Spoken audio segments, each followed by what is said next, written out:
Hey, what's going on now? We got clean up. We got one more candidate. And first, I want to say, hey, what's your name? My name is Preston and I'm running for Seattle City Council, District 1 over in West Seattle, South Park, Georgetown, Soto, Private School. Nice. So what inspired you to run?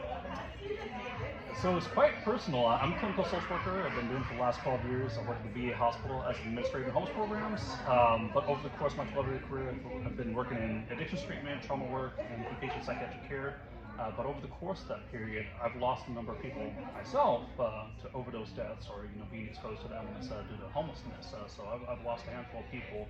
So it's quite personal to me, and I've seen just the rising trends of people dying on the street, and I would like to reverse that. And I think I can make a difference because of my clinical background.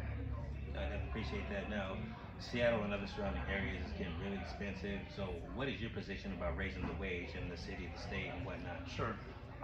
So the minimum wage definitely needs to keep pace with inflation, so I definitely support that.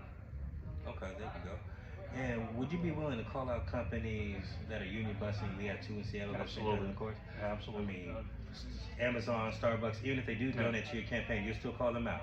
I stand shoulder to shoulder with my union members. I've said this before during the MLK Labor Union Forum that I'll be there, and you tell me what to do in the context of your support, because it's your fight, but I'm there to support you. If you want me to speak up, I'll speak up. If you want me to be in the ranks, I'll be in the ranks. All right. And the last question: there was a documentary on Como News about Seattle is dying. Mm-hmm. What do you feel about that sentiment about public safety in downtown Seattle and other areas? Yeah.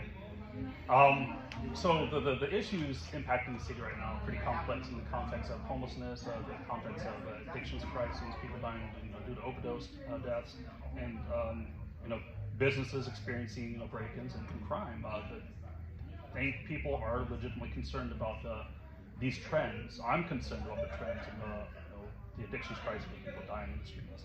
I think we need to address that and reverse a lot of these things that are contributing to people's loss of trust, people's concerns about not seeing things change in a favorable, a positive way. So I think we do need to address that with very intelligent interventions. And again, I'll go back to what I said before a moment ago, and I've been telling a lot of folks that I think the lens of a clinician in which I operate, I look at things in a system-wide perspective, in the context of what are resources available for people that are maybe experiencing crises, or what resources do we need to provide people that are maybe living in a kind of a dysfunctional environment.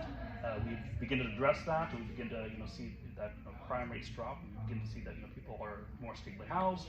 We begin to see that the addictions crisis is beginning to reverse because people are able to access resources in the community to improve addictions treatment and also housing. So it's a pretty complex situation, and it requires a pretty intelligent and deliberate way to address all the complexity of the issue. Yeah, no question about it. Hey, thank you so much for your time, Preston. Appreciate and you. you have a good one now. All Good right, luck in your race. All right. We sign it off. All right, take care. Thank you.